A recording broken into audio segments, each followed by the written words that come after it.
What's going on, YouTube? JT is Reborn here. Welcome back to another edition of my Godzilla comic book reviews.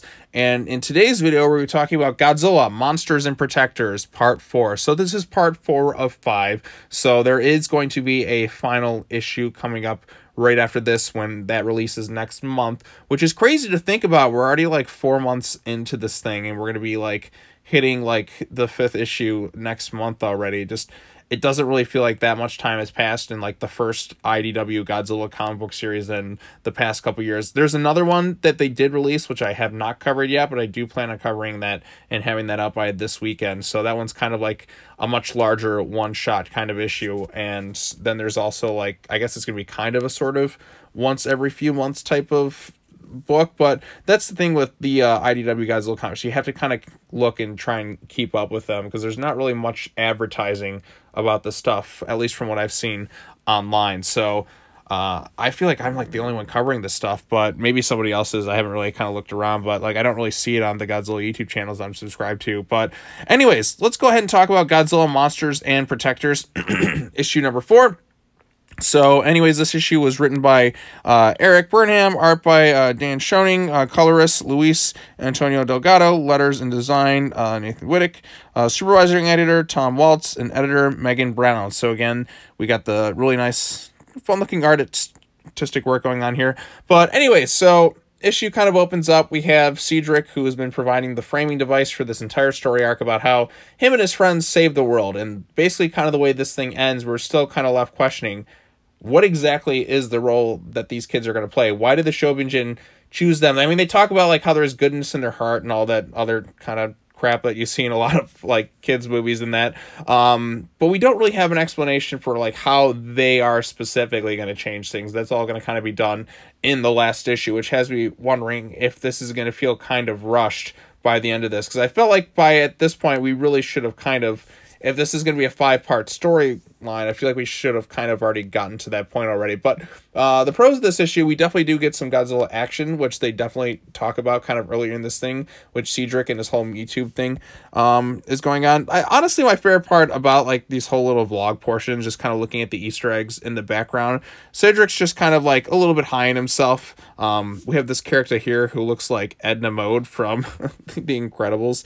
So yeah, as you know, the Shobijin kind of low-key kind of possess 2 kids to kind of make them do their bidding, or kind of convince them. I don't know. It's kind of just one of those things like, did they really do this on their own will, or are they just kind of psychically possessing them? Like the Shobijin this time, they're definitely not quite like they were before. They definitely have this kind of bossy mentality with them too, kind of sets them apart. And they also say something that will throw probably some fans off, but we'll see. But anyways, we have the head of the Lenival Corporation here, and he's thinking like, oh yeah, Godzilla got his ass handed to him by Biollante. Oh, there's no way they could stop us now.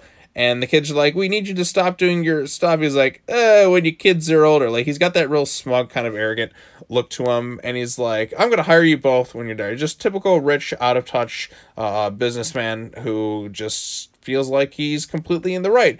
Even when they try and get him to see things, he's just like, no, I'm in the right. So yeah, they do that thing. We also see the twins there, just kind of talk about their things. Cedric is there with his friends, Emily and Anderson. Now, at this point, we don't really have much in terms of the other characters. Like, they're not really all that fleshed out at this point. Like, the one we kind of know the most is Cedric. That's because of his whole entire blog thing. Like, there's been no real grand, like, development between, like, Emily and Anderson in this book. They're just kind of kids who are just going to be there to kind of save the world. Like, I don't really feel like I know much about their characters at this point in the story. Cedric, I kind of get, like, who he is. He's just kind of this kid, and he's just a little bit high in himself. Definitely has a bit of an ego, but he still, like, believes, you know, in good and, like, what he can do, and he likes to show off with his little Me Too vlogs. So he's got a little bit of personality. The other characters, they just kind of don't really stand out.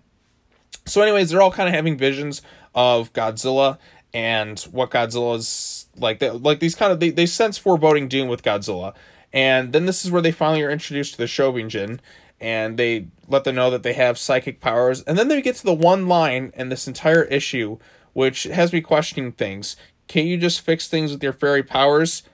We are not fairies. Yes, you heard that right. Mothra's twins the Mothra twin fairies, which everybody calls them fairies, everybody who's a Godzilla fan knows those are the Mothra twins, those are the twin fairies, say they are not fairies. What the ass is this? Like, I mean, why even have that in there when everybody knows that they're the twin fairies? Like, everybody who's seen Godzilla, who knows who the Mothra twins are, is like, oh, it's the twin fairies, the Mothra twins. They're fairies. Why are they not being called that? I don't know.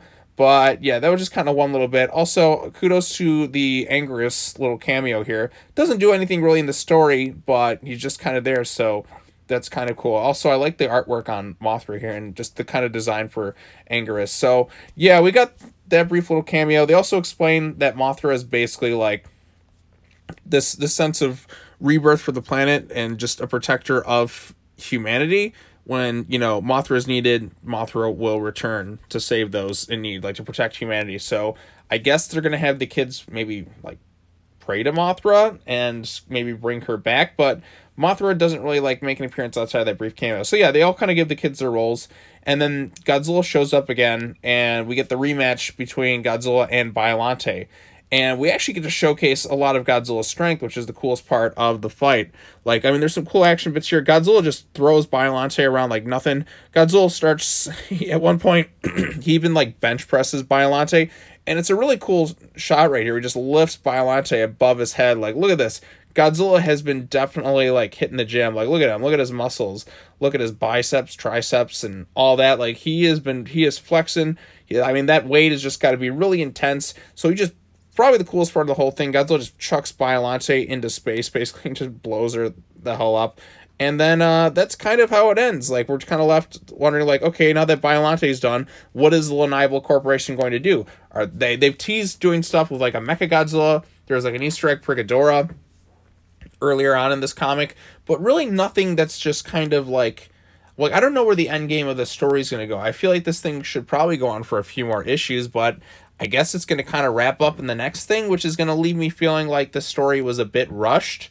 I know IDW like to do this with a lot of their stuff. Like, a lot of their other comics were only like 5-issue stuff, but I feel like this thing should be a few issues longer.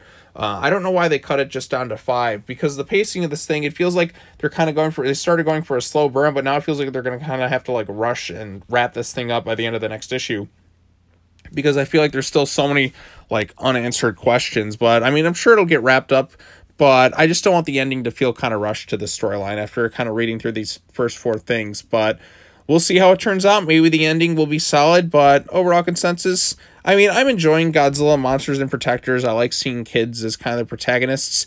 Disappointed that we haven't really fleshed out very much in terms of them as characters throughout this thing. Like, I feel like by the end of this thing, I'm not going to really remember, like, much about these kids. Like, I remember Cedric because he's kind of the main lead, and because he has his whole little, like, vlog on basically YouTube for this universe. So I'll remember that. The other characters, not so much. They're not going to really stand out to me. Like, compare this to something like, say, Godzilla's Revenge. Like, I remember Ichiro. I remember Ichiro quite well, and how, like, I mean, obviously he's the lead of that movie, but, like, he stands out as just being kind of this little loner, like, latchkey kid. And, you know, he has to kind of be brave and change his ways. So, yeah, there's that. With this, in this book, I mean, I think the character also around us is kind of the head of the Lenival Corporation. Because, like I said, I like rich corporate villains in Godzilla movies. Well, I think some are pretty great. Others don't really stand out quite as much. Like Torahatsu and Kumayama in the original Mothra vs. Godzilla were great. The people in the 90s version didn't really stand out much. But yeah, so that's all I got to say about Godzilla Monster Protectors. Artwork is pretty nice. I like the action bits with Godzilla and Biollante, especially how Godzilla has just like been working out like crazy. You just see just lifting Biollante above his head and just chucking her like into the sky and blowing her up with his atomic breath in like one go. I thought that was pretty cool. I thought that was like the standout moment of this issue. So yeah, I'm curious to see how this thing's going to end. There's some cool Godzilla stuff in it that's kept me entertained throughout it. The kid characters could use some more work and more fleshing out of their characters, but I don't think we're really going to get that by the end of this thing, unfortunately. And I feel like this thing is probably going to feel a bit rushed because I feel like it's teased a lot of stuff, but it's not going to really have the time to pay all of it off in a single issue, unless the next issue is a much longer, like, issue. Like instead of like the average like 20 something pages, like it goes for like 40 pages or something. I think that would be kind of cool to wrap the final issue up of this storyline, but we're gonna have to wait and see. I still think the series is worth checking out if you're a Godzilla fan. Like I said, it's more geared towards kids, but it's still got some cool Godzilla moments, and I'm glad I'm reading it. It's still fun to be reading a monthly Godzilla comic. Is it the best that IDW's done? No, definitely not. But it's not the worst thing I've read, so I think it'll be fine for kids. Could it be better? Yes, but I'm glad I'm reading it. So yeah, that's what I thought of Godzilla Monsters and Protectors number 4. What did you all think of it? Did you like this issue? Did you dislike this issue? Tell me what you thought of it in the comment section down below. Be sure to like this video, share it with your friends, subscribe to the YouTube channel for more content, hit that bell for notifications. I got more stuff coming up along the way, and as always, take care now. Bye-bye then, and I will see you all in the next video. 1 month left of this Godzilla Monsters and Protectors thing. Plus, there's another Godzilla comic I got to read, but we'll get to that soon enough. All right, that's all I got to say. Take care now. Bye-bye then, and I will see you all in the next video. Peace.